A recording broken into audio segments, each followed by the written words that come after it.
My name is Alex Myatt. I am a high-earning copywriter and marketing director. I am 14 years old.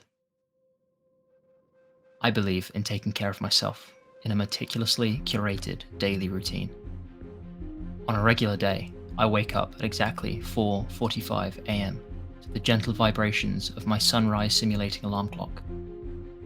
Its warm glow matches the precise color temperature of a morning sunrise in Bora Bora, flooding the room with an artificial dawn that hacks my circadian rhythm. In the silence of the early dawn, I first step into my custom-built NASA-engineered anti-gravity treadmill. It replicates the exact gravitational conditions of Saturn, triggering a unique stress response that boosts bone density and cardiovascular health. I rehydrate by drinking glasses of structured water, energized by a meditative hum at a frequency of 432 Hz. I follow this with a cryotherapy session in my own personal cryo chamber, chilled to minus 220 degrees Fahrenheit. This is followed immediately by full body submersion in a Norwegian imported ice bath, illuminated only by the glow of my medical grade red light therapy unit.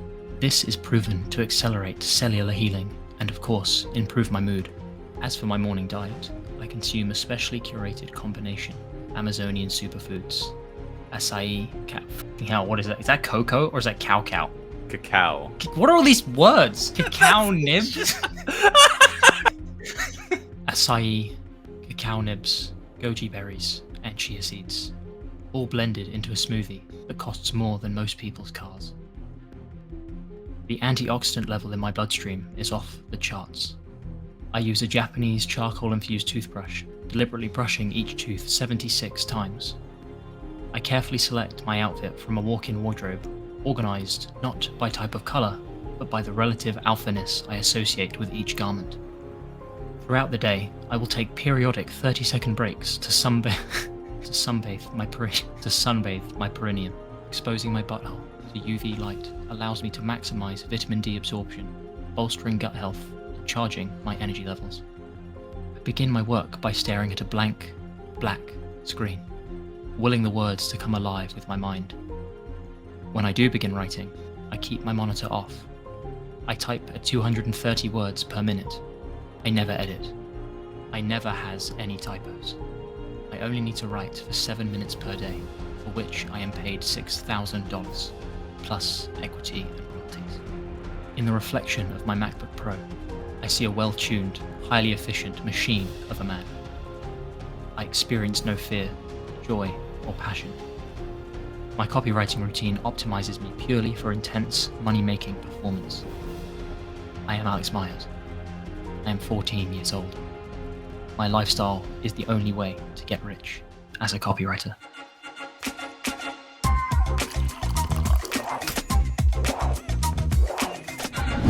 One question we commonly get from newbie copywriters is, what does a normal day for a copywriter or a marketer actually look like? Well, in typical Copy That fashion, we have one answer for you. It depends. But we're going to do you one better. We are going to go through and we're going to give you 4 different daily routines that copywriters and marketers have so that you can get a sense of what this lifestyle is actually like and what it is like to work in a day as one of the people in Copy That. All right, you want to hear about my day? It starts at exactly 5:45 a.m., getting shocked awake by a toddler. I've already been up for an hour because I co-sleep with a baby. I get all 3 children under 5 ready for their day, including breakfast, clothing. I drop them off at school. I get the nanny situated with the baby.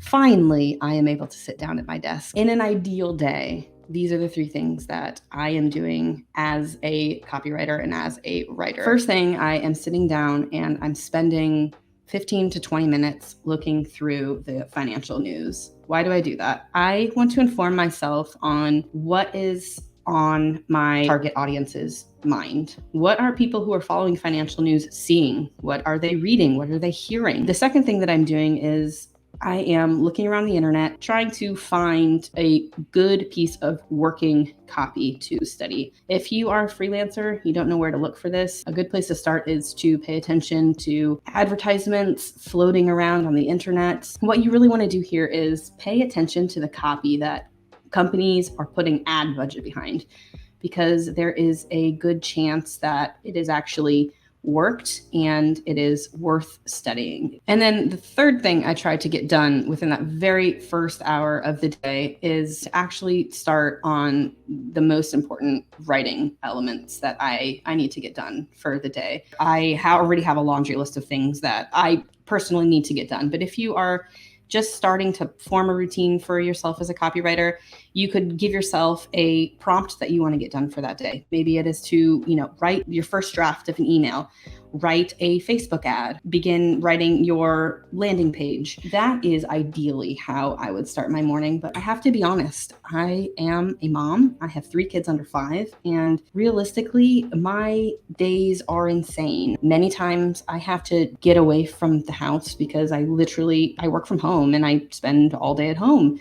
And if I didn't get out, I would literally never leave. I would go from my office to kids to office to kids to office to kids, and that's it. I think the biggest piece of advice that I would give to females in my situation who have children and who are trying to become copywriters and break into this, you're going to have to be extremely realistic with yourself and your goals, and also forgiving of yourself. Sometimes shit happens and you're going to have to go be mom. You are going to have far more not perfect days than you are going to have perfect days. Be forgiving of yourself, accept that this is just a phase. You're going to move forward. And eventually, when your kids are in school and you have a full workday ahead of you, you can hit the ground running.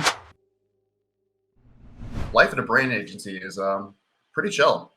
I wake up every morning about 8:30, roll into the office about 10. I'm the first person there. But it also sometimes is not at all chill. If you want to succeed in an agency that is fast-paced, where there's a lot going on, the key is flexibility. But in order to be flexible, you have to have your shit on lock. Here's 3 tips that I follow every single day to make sure that I'm keeping up with all my projects and my life does not go to the dumpster. Number 1, keeping all of my projects super organized and staying up to date with any changes. You will be working on lots of projects and most of those projects will be outside of your control. As a freelancer, you have full control in terms of who you're working with, like the scope of projects, what's happening when, where your deadlines are. As just one person inside of an agency, your ability to negotiate those things is generally 0. No matter what's happening, I'm on top of it and my ability to execute on those projects is perfect.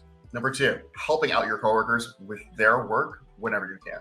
Obviously, your coworkers' work is not your work, but when you work in an agency, everyone's work is tied together in a way such that if your coworkers are bombing on their projects or you're dropping the ball in your work, that's going to affect everyone else. You lending a hand with your coworkers will allow their project to go more smoothly, which will make your life a lot easier in the long run. Obviously, you should not do that to the extent that your own work suffers. But when you find yourself with some spare time, it's always a good move to go over and check in with your coworkers and see how they're doing. The other benefit to this is that they will remember that. They will, 1, like you more, and 2, when you find yourself falling behind, they'll be a little bit more forgiving of that and also offer to help in the same way that you've helped them.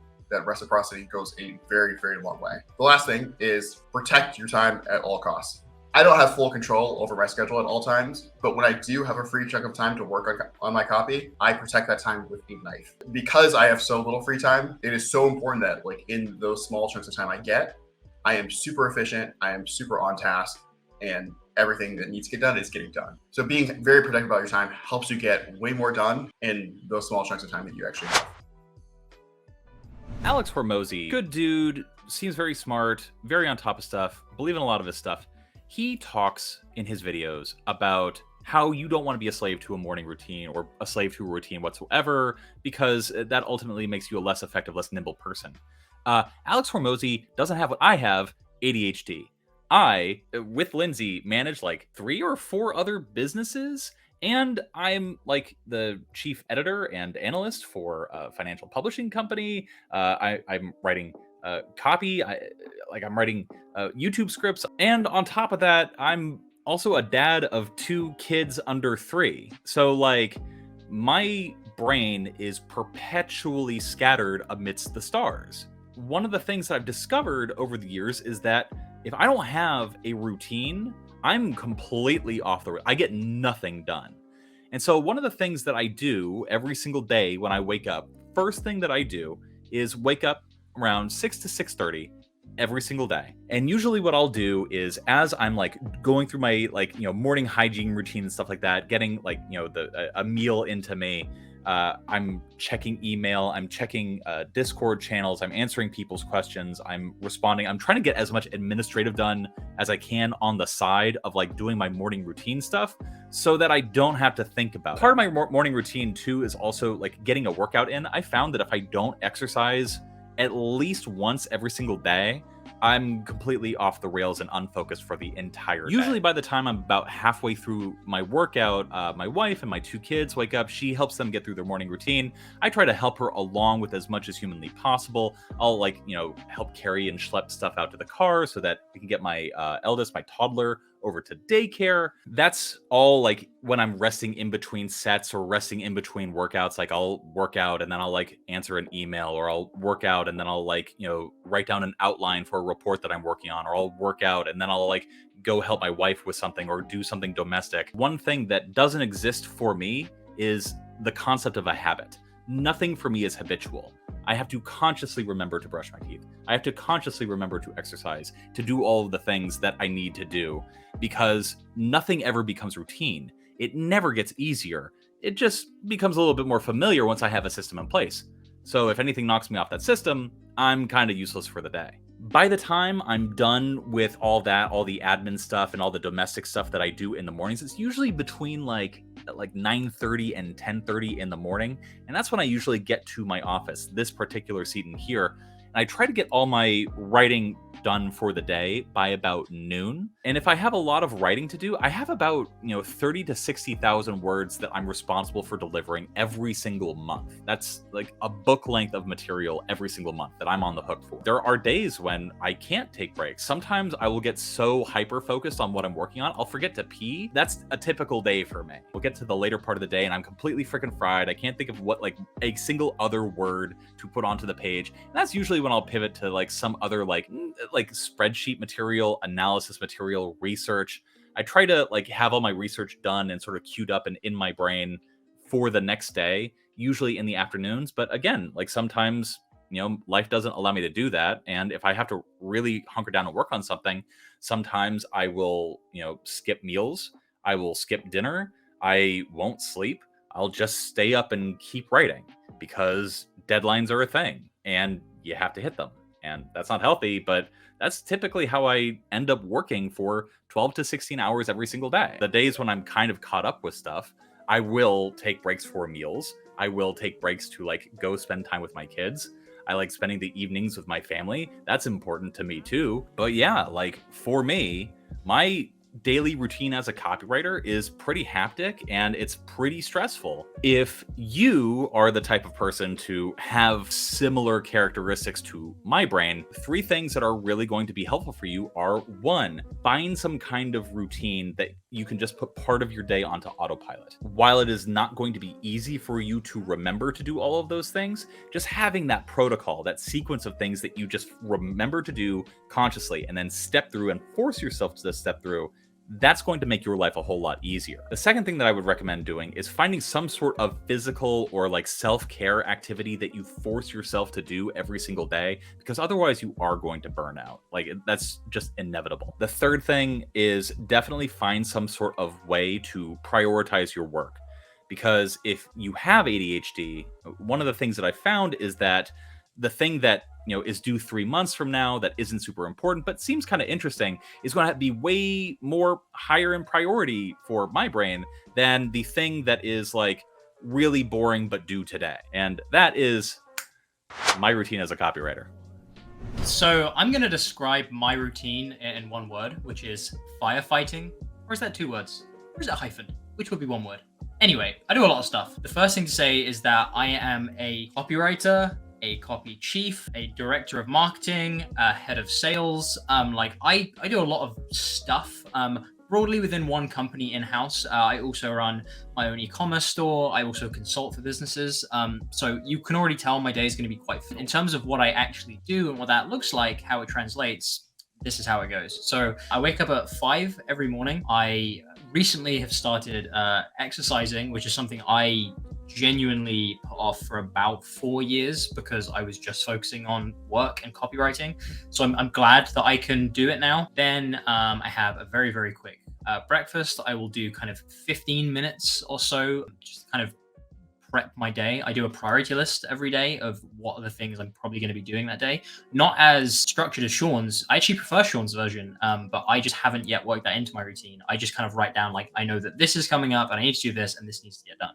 All the stuff that I know has to be done, I write that down. Then I'm out the door. I'm on the bus to work, which is my in-house position. I can work from home if I want to, but I like being in the office with people and with my team. When I'm on the bus, I'm usually either replying to emails or I'm replying to messages that came in from my buddies at Copy That. Sometimes I do work to start the day. I'm at work at 7:45 a.m. in the office. I'm usually the first one there. I make sure that I kind of have the plan for my team for the day. So I'll write a priority list for them. I will send that in Slack to the 2 departments that I run. Then the madness begins. I kind of have to just react to fires that arise. A lot of the time I am basically making sure that everyone has what they need to be getting on with their roles.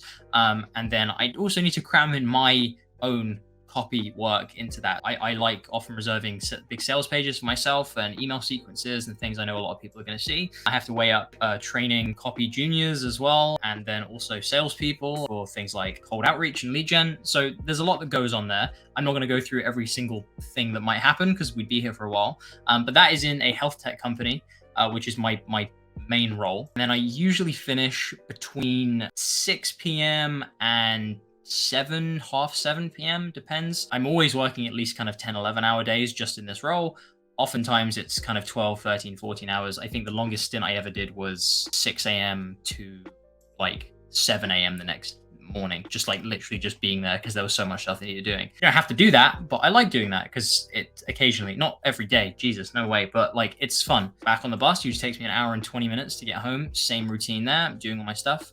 We'll get home. I would say on average, I probably get home about 7:30. When I'm home, I will grab a very, very quick dinner. I will usually eat it right here. And for the next 2 hours, I will work on my other projects. And that differs from day to day. I juggle it between Copy That, my ecom business, 2 consulting clients. My bedtime is less regimented than my morning time, definitely. I will sometimes go to bed at 10:30. I will sometimes go to bed at midnight, but then I'm always up at 5 the next day. So I don't have the best sleep pattern, definitely. That is a day in my life as a copywriter / marketing guy. So tips for someone who is following my path or doing something similar to me. Communication with everyone. If you have people above you and you have people under you, you need to make sure that you're communicating the necessary things to them. Never let people out of the loop because then it's your fault. Basically. My second tip, arrange your tasks and arrange your life and arrange your actions by objectives. Always ask yourself, why am I doing this thing? Is this the most effective way I could be doing this thing? Is it the most efficient way I could be doing this thing? Should I even be doing this thing at all? Those questions will only work if you know what you are trying to achieve. Hopefully you've gleaned some kind of insight as to what life of a copywriter is like. None of us are sitting there with our feet in the sands of a beach in Panama, like drinking like I've done that, and I was writing on that beach. But the reason why I was writing was because I had deadlines. Like that's the part that they leave out. Yeah, you have deadlines on vacation. Yeah. And so I haven't taken a real like day off since 2015.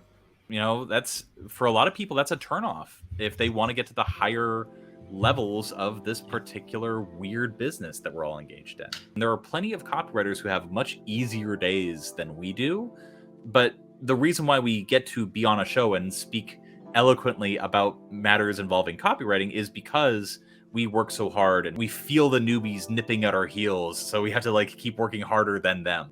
And with that, I guess I would say good luck, and I hope you still want to be a copywriter after this.